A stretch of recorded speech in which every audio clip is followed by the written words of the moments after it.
Smartphone ini padahal rilisan tahun 2018 nih, tapi lagi booming banget di tahun ini. Kira-kira kenapa ya? Ayo kita bahas smartphone-nya tapi setelah bumper dulu.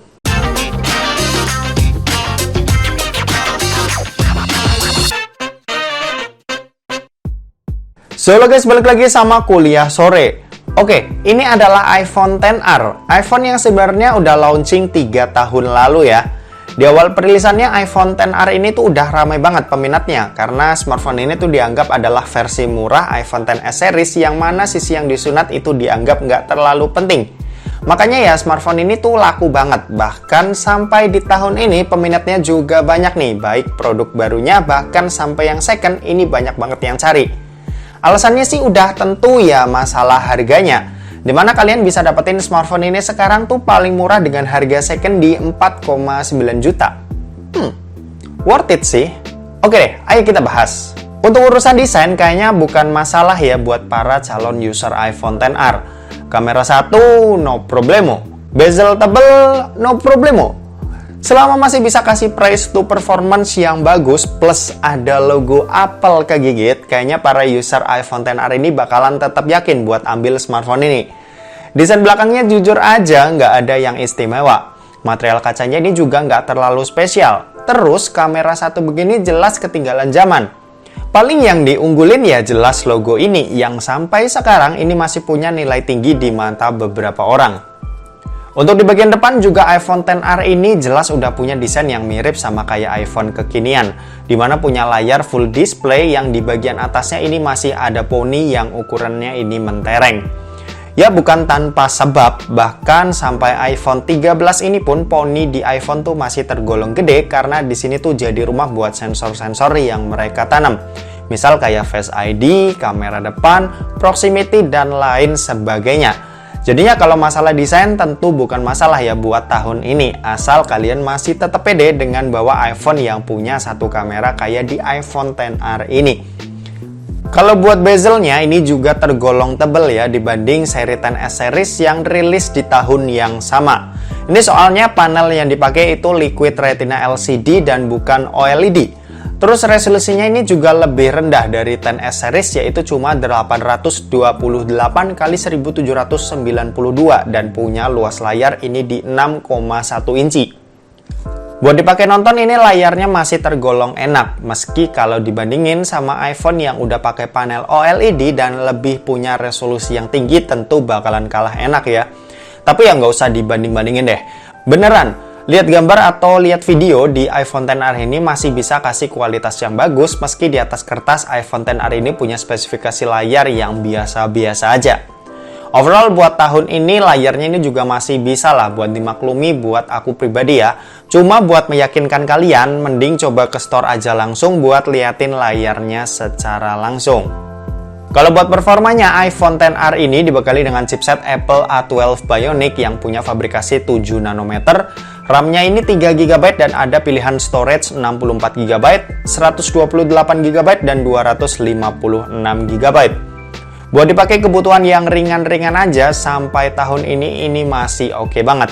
Misal kayak buat chattingan, main sosmed, nonton film, baca berita, dan lain-lain. Sementara kalau buat dipakai ngegame ini juga performanya masih bagus nih buat tahun ini.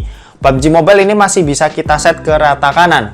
Mau HDR Extreme, gaskan aja. Di smartphone ini, game PUBG Mobile buat A12 Bionic ini masih nggak ada apa-apanya. Sementara buat dipakai game yang lebih berat lagi kayak Genshin Impact ini masih cukup playable banget buat dimainin. Dan overall performanya ini masih kuat banget buat dipakai di tahun ini bahkan sampai 2 atau 3 tahun ke depan. Paling yang jadi problem ini ada di daya tahannya.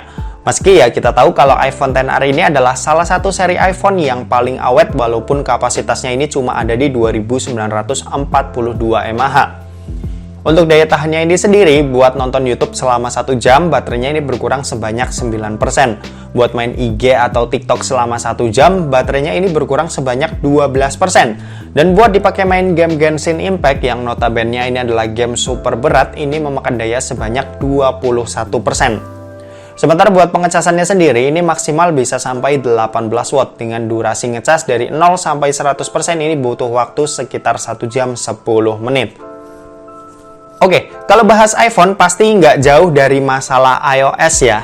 Nah, iPhone XR ini terbilang masih punya sisa hidup tuh cukup lama. Dalam arti smartphone ini tuh masih bisa dapetin updatean iOS tuh sampai 3 atau 4 tahun ke depan, mengingat seri terdahulunya yang bahkan bisa dapetin update software sampai 6 atau bahkan 7 tahun. Jadi buat kalian para calon user iPhone XR ini nggak usah khawatir akan hal ini, karena Apple udah terbukti baik sama user-usernya. Dan terakhir, kita pastinya mau bahas soal kameranya. Kita tahu kalau iPhone XR ini cuma punya satu kamera aja, dimana nggak ada lensa ultrawide, bahkan lensa telefoto. Cuma buat hasilnya ini nggak usah ditanya lagi ya, ciri khas iPhone banget nih yang bisa kasih gambar detail, dynamic range-nya ini luas dan enak banget buat dilihat. Cuma sayangnya mode portrait di iPhone XR ini cuma bisa ke objek manusia aja ya, nggak kayak seri iPhone di atasnya yang bisa ke benda juga.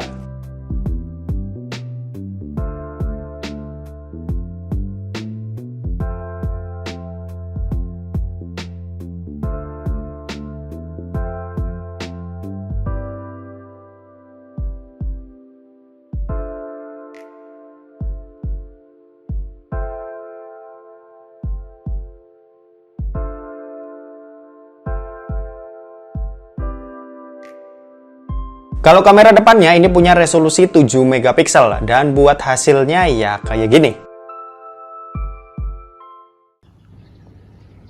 Oke, ini perekaman video kamera belakang dari iPhone XR. Buat hasilnya seperti ini. Gimana nih menurut kalian? Menurutku sih masih cakep lah ya hasilnya buat dipakai di tahun 2021. Gambarnya masih stabil. Terus detailnya juga masih bagus. Oke, coba kita jalan ke sini.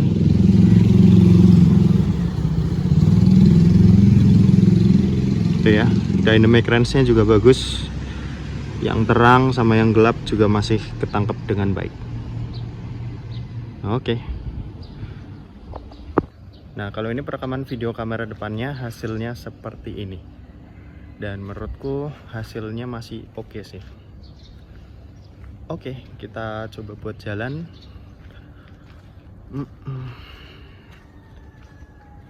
Masih cukup stabil lah ya. Dynamic range-nya, kamera depannya juga oke nih. Oke, mungkin gitu aja. Kita balik ke studio. Yuk. Oke, kesimpulannya smartphone ini emang worth it banget ya buat kalian yang nggak mikirin soal desain, terus kameranya nggak macem-macem nggak apa-apa, bezelnya tebel juga nggak apa-apa, dan layarnya yang terbilang kurang juga nggak apa-apa. Cuma kalau ngelihat harganya sekarang dan yang kalian cari itu cuma performa dan yang penting ada logo ini nih, selamat, ini adalah iPhone terbaik buat kalian beli. Oke, mungkin segitu aja buat review iPhone XR di tahun ini. Terima kasih buat yang udah nonton video ini. Jangan lupa buat like, komen, dan share juga ke teman-teman kalian supaya teman-teman kalian mendapatkan informasi yang bermanfaat dari kuliah sore.